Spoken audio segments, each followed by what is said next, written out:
Pois é, finalmente, depois da gente pegar 2 trams, chegamos aqui ao lendário edifício Building Tantan, que é um prédio, né, histórico aqui de Bruxelas, dos tempos, né, de Raymond Leblanc, e a gente vai visitar as edições Les Lombards, onde existe aquele painel giratório de Tintin, e nós vamos fazer o possível para chegar o mais próximo deste ícone da linha clara, da banda desenhada. Vamos lá?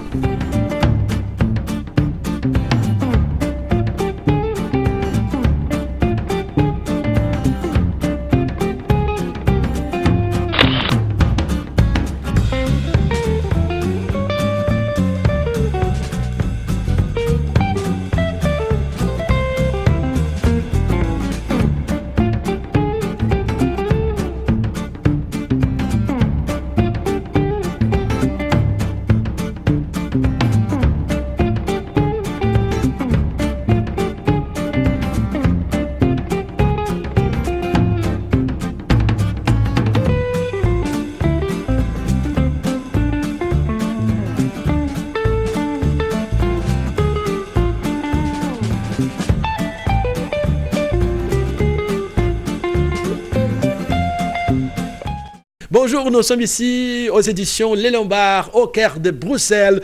Et je suis ici avec Monsieur Gauthier von Merbecq. C'est un plaisir d'être reçu par vous dans cette maison éditoriale extraordinaire et plus précisément dans cet historique bureau de Raymond Leblanc. En effet, c'est le bureau de Raymond Leblanc qui est le fondateur des éditions du Lombard, qu'il a créé il y a 72 ans maintenant. On a célébré les 70 ans donc tout récemment. Il s'est associé avec Hergé et ils ont créé en 1946 le journal Tintin qui a lancé les éditions du Lombard. Donc Hergé, il est venu plusieurs fois ici ? Il est venu souvent. Il était essentiel à la logique du journal. C'était vraiment un projet créé à deux partenaires, Hergé et Raymond Leblanc. Il y avait l'artiste, celui qui a porté la vision éditoriale, et puis évidemment l'entrepreneur Raymond Leblanc qui avait créé le projet. Et donc les deux travaillaient très souvent ensemble. Malheureusement, je ne l'ai pas connu, mais je sais qu'il est venu souvent. Et je vous demande, étiez-vous enfant un lecteur assidu du journal Tintin ? J'étais un lecteur très assidu. J'avais la chance que mes parents considéraient la bande dessinée comme finalement des vrais livres. Ils trouvaient ça important de lire tout court. Et donc j'ai lu Tintin et Spirou. Je ne devrais pas l'avouer, mais j'ai lu les deux grands rivaux. J'étais quand même beaucoup plus passionné par le journal Tintin. Et donc son arrêt, quelques années après, était pour moi une grande tristesse. J'imagine. Hein. Pourriez-vous nous parler de votre brillante ascension jusqu'en ce lieu ? C'est gentiment dit. En fait, ça m'a beaucoup aidé d'avoir lu Tintin. Ça m'a donné la culture nécessaire du catalogue du Lombard. Mais au départ, j'ai fait une formation d'avocat. Donc j'ai pratiqué pendant 2 ans au barreau de Bruxelles. Et puis un jour, j'ai vu une annonce. Je ne savais même pas que c'était possible, que ça existe, de devenir éditeur au Lombard. C'était un rêve d'enfant. Et donc j'ai postulé. Le côté juriste était peut-être rassurant, mais ce qui a vraiment fait la différence, je crois, au moment où j'ai été engagé, c'était cette culture, cette connaissance forgée depuis la prime enfance, depuis mes 6 ans, de tout ce que le Lombard avait édité et produit comme grands auteurs. Pourriez-vous nous expliquer comment les Lombards travaillent sur le roman graphique? Au Brésil, on les appelle graphic novel. Donc, c'est une autre tendance du marché actuel. C'est une vraie tendance, c'est un vrai reflet d'un marché qui change, qui évolue, qui est de plus en plus riche en productions diverses. Et le Lombard, dont c'est pas l'ADN premier, il y a une vraie logique assez ancienne, assez classique de série, de héros. Lombard reste néanmoins un éditeur généraliste. C'était vraiment la ligne du journal Tintin et c'est une ligne que je veux conserver aujourd'hui. Donc il est évident qu'en tant que généraliste, on doit s'adapter à une nouvelle demande qui est celle de parfois d'albums plus épais, avec un contenu un peu différent de ce qui se faisait avant. Et donc c'est une ligne qu'on suit également. Quels sont les nouveaux auteurs qui se démarquent actuellement au sein de votre catalogue? La semaine dernière au Brésil, je vous rappelle, j'ai interviewé Simon Van Linx, le dessinateur des nouvelles enquêtes de Ricochet. Ce serait trop long de les citer tous, je risque de faire des jaloux, donc je vais parler de quelques albums sortis peut-être récemment. Ricochet, c'est un bon exemple. Ricochet, c'est une vraie fierté pour nous parce que c'est un personnage très ancien de la maison, qui a eu plus de 70 albums, presque 80 albums parus par Tibet du Château. Et les auteurs, quelques années après, ont décidé de faire une relance avec nous, donc Simon Van Liemt et Zidrou. Et je trouve que c'est une relance, une reprise qui est particulièrement réussie, en ce qu'elle est à la fois très fidèle aux origines de la série, très fidèle à ses racines, c'est des auteurs passionnés par le personnage et ses auteurs, et en même temps très modernes. Donc ils ont réussi une sorte d'équilibre qui est assez rare. Donc finalement oui, c'est une série ancienne, un personnage classique, mais c'est une vraie nouveauté et un vrai nouveau départ, donc c'est intéressant d'en parler. Mais je vous parlerai peut-être aussi de deux autres albums sortis là, dans ces dernières semaines. Un qui est un roman graphique qui s'appelle Alt Life, un roman graphique de plus de 150 pages, quelque chose d'assez différent de ce qu'on fait peut-être un petit peu d'habitude au Lombard, qui est en même temps très audacieux, très moderne, qui raconte l'histoire d'un monde où l'humanité va peu à peu émigrer dans un monde totalement virtuel. Un monde où tout est possible parce que le cerveau peut générer tout ce qu'il veut comme personnage, comme décor, comme environnement. Et donc les auteurs ont réfléchi à qu'est-ce que ça implique d'être en une fois désincarné, de n'avoir plus aucune contingence physique, de ne plus avoir aucun problème de santé, de fatigue, de transpiration. Quand tout est possible, est-ce qu'on prend encore du plaisir? Est-ce que c'est encore intéressant? C'était quelque chose de très très audacieux et intéressant comme démarche. Donc ça, c'est vraiment un album qui pourrait paraître un petit peu étrange dans notre catalogue et qui néanmoins en fait totalement partie, dont on est très fiers également. Les auteurs sont Thomas Cadenne et Joseph Falzon, le scénariste et le dessinateur. On est très heureux de les accueillir au Lombard. Et puis tout récemment, dans un genre un petit peu plus classique, mais néanmoins pas tellement pratiqué au Lombard, qui est la fantasy, on a sorti Gagner la guerre, qui est l'adaptation d'un grand roman de fantasy français, qui est de Jean-Philippe Jaworski, l'écrivain, et qui a été adapté de façon, je trouve, assez magistrale par Frédéric Genet, un jeune dessinateur qui travaillait chez Soleil auparavant, il faisait Samouraï, et qu'on accueille chez nous avec grand plaisir depuis un mois avec cette nouveauté. Oui, et que pensez-vous du marché sud-américain de la BD? Parce qu'au Brésil, à ces moments-là, il y a une vraie explosion de la BD d'expression francophone. Il y a par exemple Cécile, SP, éditeur, il est en train de publier beaucoup de choses. Et qu'est-ce que vous pensez de cette explosion? Parce que les Brésiliens sont en train de découvrir la BD francophone. J'en pense que c'est une excellente nouvelle. Un marché aussi grand que le Brésil, pour nous évidemment, c'est très intéressant. Donc on se réjouit vraiment qu'on parle de plus en plus de bande dessinée franco-belge là-bas. Ça, c'est vraiment un espoir et une chance pour nous. L'Amérique du Sud a eu des grands auteurs de bande dessinée. Moi, je ne suis pas vraiment un expert. Je connais quelques grands auteurs argentins, quelques auteurs brésiliens également. Donc finalement, ça ne me surprend pas. On voit de plus en plus de dessinateurs très doués qui nous proposent des choses qui viennent du Brésil.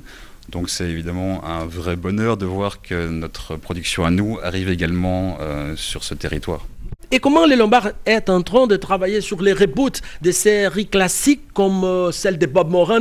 Il y en aura-t-il d'autres à venir? Alors oui, il y en aura d'autres. C'est quelque chose d'assez spécifique aux maisons d'édition anciennes comme le Lombard, c'est qu'ils ont beaucoup de grands personnages, de grands héros dans leur catalogue. Et par ailleurs, dans la bande dessinée, il y a une tradition qui est vraiment très ancienne des reprises. Les héros, souvent, survivent à leur créateur depuis toujours. On peut trouver des exemples de Batman, par exemple. On n'a pas connu que ceux de Bob Kane. Spirou, qui est un des grands personnages de la BD franco-belge, a été repris par Franquin et tout le monde en est très heureux. Donc c'est vraiment une logique qui est très liée à la bande dessinée. Donc oui, c'est quelque chose qu'on aime faire, c'est prolonger la vie et la notoriété de nos grands héros. J'ai parlé de Ricochet, il y a eu Bob Moran, à peu près en même temps, effectivement, il y a 2 ou 3 ans. Et c'est là qu'on s'est aperçu que chaque personnage, chaque univers demandait une vraie logique spécifique. On ne pouvait pas faire le même traitement systématique pour tout. Il faut d'abord qu'il y ait des auteurs talentueux et passionnés et connaisseurs. Parce que pour moderniser une série, il faut quand même en connaître vraiment les origines. Donc ça, c'est le plus difficile, c'est de trouver les auteurs passionnés, talentueux, qui vont faire cette reprise-là. Ensuite, c'est parler avec eux de quelle est la meilleure approche. Par exemple, Ricochet, on s'est dit que l'époque la plus culte, la plus emblématique, c'était les années 60. Ils ont décidé d'inscrire leur personnage vraiment dans cette époque-là. Bob Moran, on s'est dit que c'était un petit peu différent comme logique. Bob Moran, il ne s'est jamais interrompu. Il y a des nouveautés jusqu'il y a très très peu par les auteurs un peu historiques, donc Henri Verne et Coria. Donc Bob Moran, il a toujours vécu avec son temps, avec la technologie. Il n'a jamais été lié vraiment à une époque. Donc j'ai dit que c'était intéressant d'en faire un reboot dans un futur proche. Parce que de nouveau, le côté science-fiction et technologique était vraiment très lié à l'univers et à ce personnage-là. L'année prochaine, on va sortir une nouveauté de Bruno Brasil. Oui, William Vance. William Vance, exactement. William Vance et Greg, donc autre personnage culte de la maison. Mais on n'a pas voulu le faire de façon systématique et immédiate. On a attendu d'avoir vraiment les auteurs qui étaient au niveau du projet. Parce que reprendre Vance et Greg, c'est un vrai défi.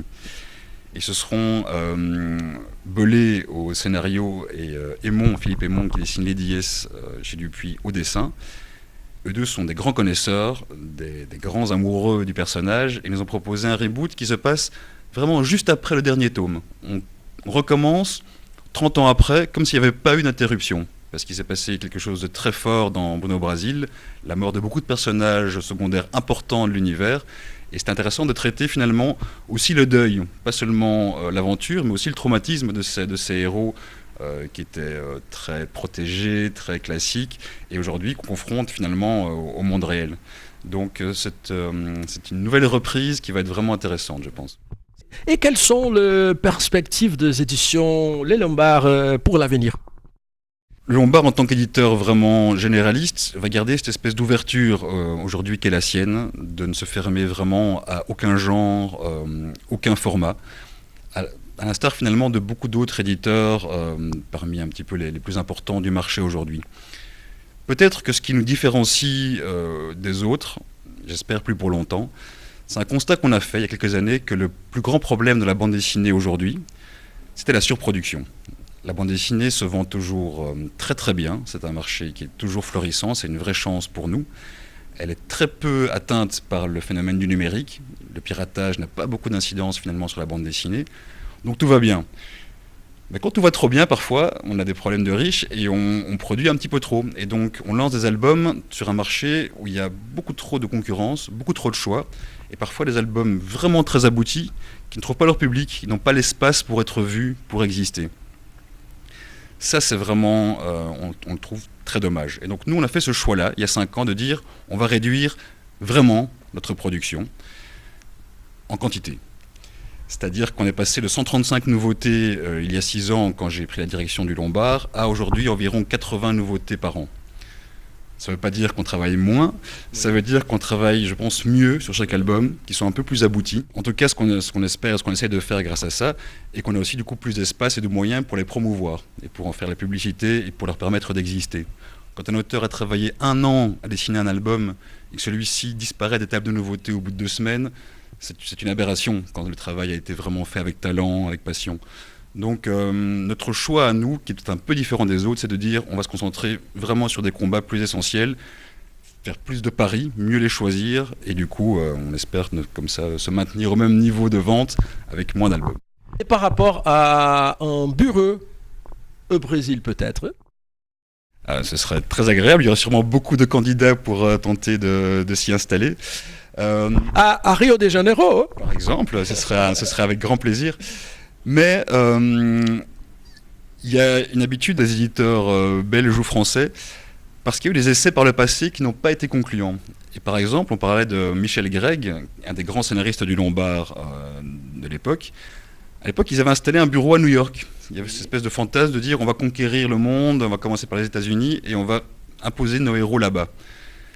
Finalement, ça n'a pas été facile du tout. Ils sont aperçus qu'il y avait un marché qui était totalement dominé par la production locale, par les super-héros, hein, pour le dire très, très simplement, et que c'était pas si simple de percer là-bas. Donc le bureau a été ouvert quelques années et puis il a fermé. Depuis lors, on s'est dit qu'on allait plutôt faire confiance aux éditeurs de chaque pays, qui connaissent beaucoup mieux leur marché, qui connaissent beaucoup mieux le sens d'une bonne traduction, d'une maquette adaptée. Et globalement, on préfère trouver des partenaires vraiment de haut niveau, très qualifiés dans les pays où on peut faire traduire nos albums, plutôt que de le faire nous-mêmes, pas très bien. Merci encore une fois, merci Monsieur Gauthier von Merbeck de me recevoir ici. Je suis un passionné de la BD et c'est un honneur. Merci de m'accorder cette interview, cette superbe et historique interview dans le bureau original de Raymond Leblanc. C'est un rêve. C'était avec grand plaisir, merci beaucoup. Merci beaucoup. À bientôt.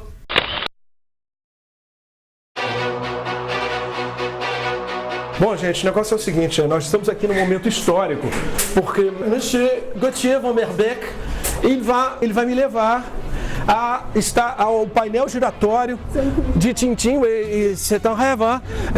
C'est fantastique ça, oui. Oui, je suis là à Bruxelles, oui, et je suis là devant l'enseigne mythique de Tintin et Milou, mesurant un peu plus de 5 mètres de large sur 6 mètres de haut.